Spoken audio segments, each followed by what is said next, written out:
আসসালামু আলাইকুম। আপনারা কিরম আছেন? আমি অনেক ভালো আছি আলহামদুলিল্লাহ। আপনারা ভালো আছেন? আমি আপনাদের একটা পুরীর রেসিপি দেখাম, ইনশাল্লাহ আপনাদের অনেক ভালো লাগবে। আপনারা তো বাসার মধ্যে অনেকভাবে পুরি তৈরি হয়ে রাখান, কিন্তু আমি যে অনেকটা দেখাম এটা আপনারা কোনো সময় খাইছেন না। এবার যদি পুরি তৈরি হয়ে রাখান আপনাদের ইনশাল্লাহ মনে আশা করি ভালো লাগবে। তাইলে আমি দেখাইতেছি আমি কিবা পুরি বানাইম। এই যে দেখুন, আমি একটা বয়ামের ভিতরতে কতটি আটা ডাইলাচ্ছি। এটার মধ্যে আমি কোনো বেকিং পাউডার, কোনো বেকিং সোডা কোনো কিছুই দিতাম না। খালি লবণ আর তেলটা গুললে একেবারে এরকম সুন্দর করে বানায় দেখায় দেন, আপনারা খালি পস্তাবেন খায়া। এই যে দেখুন, আটা দিয়ে আমি ডাইলাচ্ছি। আপনার যত্তানি মনছা ঠিক কত্তানি। এই যে দেখুন, আমি এক বাটি আটা লইছি। এটার মধ্যে আমি কত্তানি পরিমাণ মতো লবণ দিতেছি। এর মধ্যে আমি কত্তানি সয়াবিন তেল দেব, পরিমাণ মতো কত্তানি সয়াবিন তেল দিবেন অল্প করে। এখন আমি এটারে লবণ আর তেলটা অনেক সুন্দর হয়ে মাখাইম।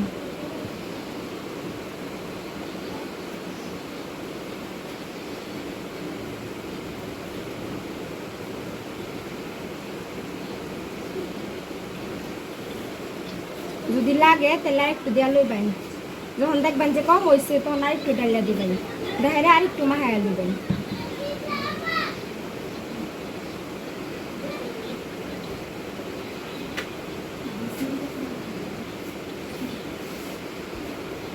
দুধে কেন মাখাইয়া হেরা বা হাতের দলা হরবেন, দলা হরা দেখবেন এরকম যখন দলা বাঁধে তখনই কত্তানি পানি দেখালবেন, দেহেরা সুন্দর হেরা মাখাই আলবেন। এটা একটা ডো তৈরি করবেন। একবারে সব পানি ডাললে না দেয়া অল্প অল্প পানি ডালবেন।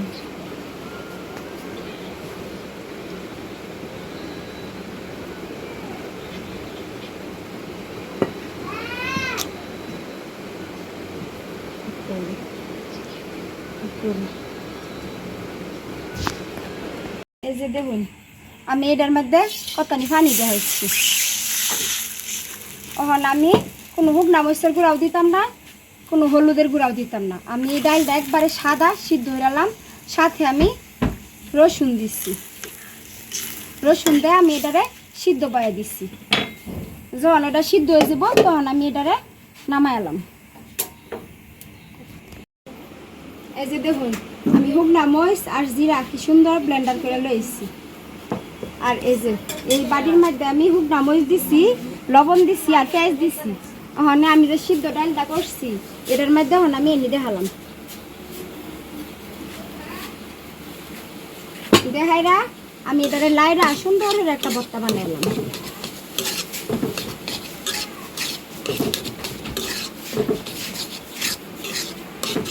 এখন চুলার জালটা বাড়াইয়া এটারে আমি একবারে শুকাইয়া একেবারে জর্জরা হয়ে গেলাম পুরি দিতে দিবার লেগে।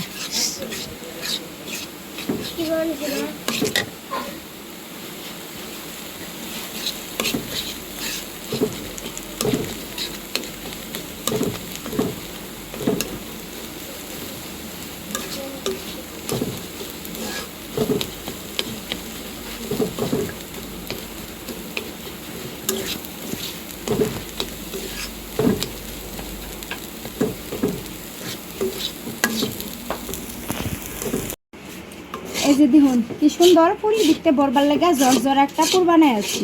এটা আমি পুরি দিতে বরাম। দেখুন কি সুন্দর একবারে জর্জর হয়ে গেছে। হলুদের গুঁড়াও দিছি না, মরিচের গুঁড়াও দিছি না, কি সুন্দর একটা কালার হয়ে গেছে। এখন আমি এটার মধ্যে এই যে জিরা বাইটটা রাখছিলাম আর শুকনা মরিচ ব্লেন্ডার করে রাখছিলাম, এই দুইটা আমি একসাথে দিয়ে মাখাই এলাম। সব কিছু একসাথে মাখাই আছি। এখন আমি এটা একটা বাটির মধ্যে ঢেলে দেব।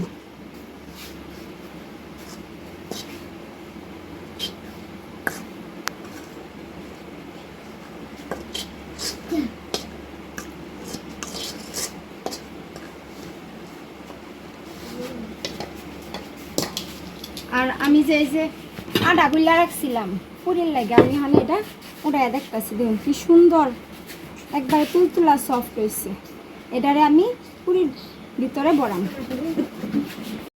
আমি এই গরম তেলের মধ্যে পুরিটা দিয়ে দিতেছি।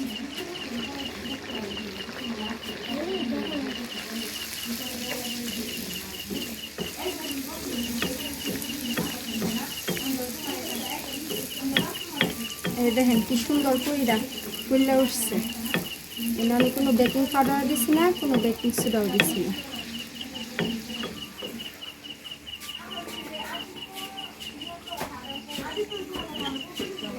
এভাবে আমি সবটি করি সুন্দর করে বাইর দিলাম।